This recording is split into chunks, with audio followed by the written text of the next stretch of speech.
नमस्कार दोस्तों, बहुत बहुत स्वागत है आपका हमारे YouTube चैनल प्रिसाइज ज्योतिष बाय एस्ट्रो दीपेंद्र शुक्ला में। दोस्तों, जैसा कि अभी तक हमने आपको बहुत से विषयों में जानकारी दी, सारी राशियां, सारे ग्रह, नक्षत्र, कुछ विशेष चीज़ें, इसी क्रम में आज दोस्तों आ गई है बारी जो पूरी कुंडली जिस पर बेस्ड होती है उसको कहते हैं नक्षत्र।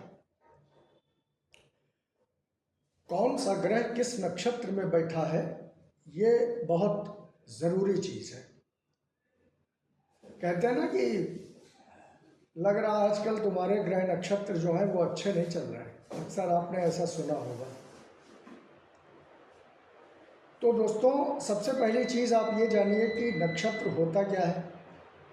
नक्षत्र जो है वो जैसे धरती पर दूरी को नापने के लिए किलोमीटर और मील का प्रयोग होता है, वैसे ही ब्रह्मांड में, आकाश में एक दूरी से दूसरी दूरी को नापने के लिए नक्षत्रों की सहायता ली जाती है। नक्षत्र बेसिकली तारों का अपना एक समूह होता है। उसी समूह के आधार पर राशि निर्धारित होती है। अब नक्षत्रों में जो सबसे विशेष चीज़ होती है कि जो जन्म नक्षत्र होता है वो आपकी ज़िंदगी की दिशा भी बदलता है और दशा भी बदलता है। इंसान का जन्म जिस नक्षत्र में होता है, सारी ज़िंदगी उसी के फल, उसी के अकॉर्डिंग फल उसको प्राप्त होते रहते हैं। जैसे ये तो आपको मालूम ही है कि 27 नक्षत्र होते हैं, प्रत्येक नक्षत्र के 4 चरण होते हैं। तो नक्षत्र का बेसिकली कुंडली में रोल क्या होता है? देखिए, ग्रह हो गए, राशि हो गई, भाव हो गए, भावेश हो गए, ये सारी चीज़ें अपनी जगह हैं।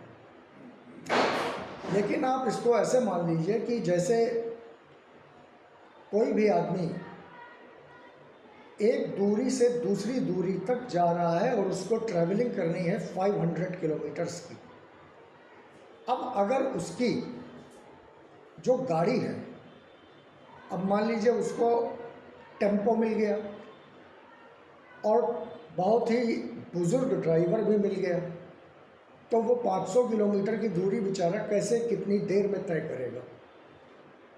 डुक डुक डुक डुक डुक डुक डुक डुक चलता जाएगा और कोई कंफर्ट भी नहीं होगा। लेकिन अगर इसी जगह उसको BMW मिल जाए, उसको मर्सिडीज़ मिल जाए, उसको ऑडी मिल जाए, उसको फरारी मिल जाए और रोड भी बहुत अच्छी हो, मान लीजिए यमुना एक्सप्रेसवे, कोई हर्डल बीच में है ही नहीं, और ड्राइवर भी बिल्कुल कुशल चालक मिल जाए, तब वो कितनी देर में पहुंचेगा? तो कहने का मतलब ये है कि अगर नक्षत्र और ग्रह आपस में तालमेल बिठाए हुए हैं, यानी दोनों का अपना एक सामंजस्य बन रहा है। ग्रह को जो नक्षत्र मिला वो मनोनुकूल मिला और जो नक्षत्र को ग्रह मिला वो भी बहुत अच्छा मिला, तो जीवन की यात्रा बड़ी सुखमय और सुखद हो जाती है। यानी फिर वही कहने का मतलब कि गाड़ी तो मिल गई ऑडी, और जो चलाने वाला है वो चलाता है बैटरी रिक्शा। तो बैटरी रिक्शा वाला ऑडी को चलाने के लिए बहुत सहज नहीं होगा, उसको समझ में नहीं आएगा कि इतनी लग्जरी और पावरफुल गाड़ी में कैसे चलाऊं।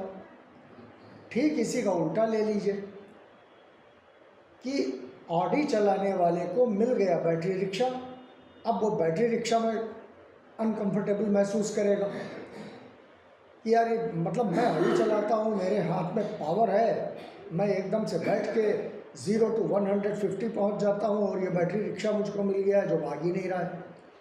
तो कहने का मतलब, शुभ ग्रह को अगर अच्छा नक्षत्र मिल जाए तो उसकी जीवन की गाड़ी बहुत अच्छी चलती रहती है।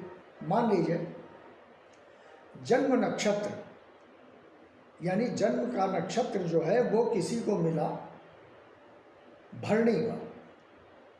भरणी का मालिक होता है शुक्र, और उसका जो राशि है वो हो गई चंद्रमा की, यानी कर्क की राशि हो गई, और उसका जो लग्न हो गया वो हो गया मंगल का।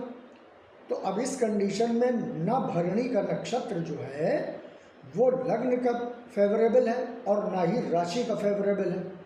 तो यानी गाड़ी तो मिल गई है बहुत लग्जीरियस, बहुत तेज तर्रार हैवी पावर की, लेकिन जो उसके सवार हैं एक बहुत मज़ेदार स्थिति में यात्रा करने वाले कि यार धीरे धीरे चलो, खाते पीते चलते हैं, और एक साथ जो साहब बैठे हैं वो कह रहे हैं नहीं यार जल्दी चलो, जल्दी पहुंचना है। तो दोनों में आपस में कंट्रोवर्सी हो जाएगी। तो कहने का मतलब ये है कि अगर नक्षत्र राशि को अच्छे मिल जाए तो उसकी गाड़ी बहुत अच्छी चलती है। नक्षत्र जीवन में दिशा तय करते हैं और वही दिशा दशा को बदलती है। जिस नक्षत्र में जो भाव आएगा, जो ग्रह आएगा, वो उसी का लालायित रहेगा। मान लीजिए पंचम का स्वामी जिस नक्षत्र में होगा वो हमेशा उसी चीज़ के लिए लालायित रहेगा। जैसे नक्षत्र के 4 चरण होते हैं, पहला धर्म, दूसरा अर्थ, तीसरा काम, चौथा मोक्ष। अगर किसी का नक्षत्र पहले चरण में है तो वो हमेशा धार्मिक वे यानी चैरिटी है, दान देने की प्रवृत्ति है, पठन पाठन है, शिक्षा के संबंध में दूसरों को देने की प्रवृत्ति उसके अंदर आ जाएगी। दूसरे चरण का है तो उसके अंदर हर वक्त एक लालसा रहेगी कि पैसा कैसे पैदा हो और उस पैसे का हम अपने ऊपर और दूसरों के ऊपर कैसे सदुपयोग करें या दुरुपयोग करें, जैसा भी है। काम का मतलब होता है कामना पूर्ति, किसी भी चीज़ की कामना पूर्ति की, मुझे ये लेना है, मुझे थाईलैंड घूमना है, मुझे मॉरिशस घूमना है, मुझे सिंगापुर घूमना है, और हर वक्त वो किसी न किसी कामना की पूर्ति में लगा रहेगा। मोक्ष का मतलब, अब देखिए मोक्ष का मतलब केवल ये नहीं होता कि सॉल्वेंसी, मोक्ष का मतलब बहुत से रूप होते हैं।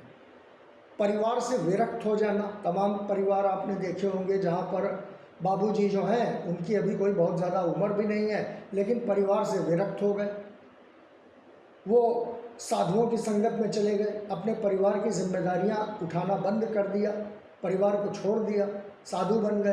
तो ये भी चौथे चरण का प्रभाव होता है। अब दोस्तों, नक्षत्र अगर किसी की भी लाइफ में फेवरेबल मिलते चले जाएं और दशाएं अच्छी मिलती चली जाएं, नक्षत्रों से ही दशाओं का भी एक पूरा जोड़ होता है, तालमेल होता है। दशाएं नक्षत्रों से ही डेराइव होती हैं। जैसे चंद्रमा जिस नक्षत्र में होगा किसी भी मनुष्य को जन्म के समय उसी ग्रह की दशा मिलेगी। वही नक्षत्र अगर आपका फेवरेबल है तो वो बहुत अच्छा है, अनफेवरेबल है तो आप जिंदगी भर परेशान रहेंगे। तो दोस्तों, अपनी अपनी कुंडली में देखिए कौन सा नक्षत्र फेवरेबल है, कौन सा अनफेवरेबल है, किस चरण में बैठा है। नक्षत्रों में उनके अधिपति भी होते हैं, उनके देवता भी होते हैं, उनके मालिक भी होते हैं। अगर वीक हैं, कमज़ोर हैं, तो आप उनको पूजा पाठ करके, उनके मंत्रों का जाप करके उन नक्षत्रों को मजबूत कीजिए। जैसे चित्रा नक्षत्र में जन्मा हुआ बालक, वो व्यक्ति हमेशा कुछ न कुछ बनाने में लगा रहेगा। किसी भी चीज़ को टूटी हुई देखा तो उसको बनाने की जुगाड़ करेगा, कौन सी चीज़ कैसे बन सकती है। लोग जहाँ पर हथियार डाल देंगे वो कहेगा नहीं नहीं अभी एक पॉसिबिलिटी है। तो नक्षत्रों का इतना रोल होता है।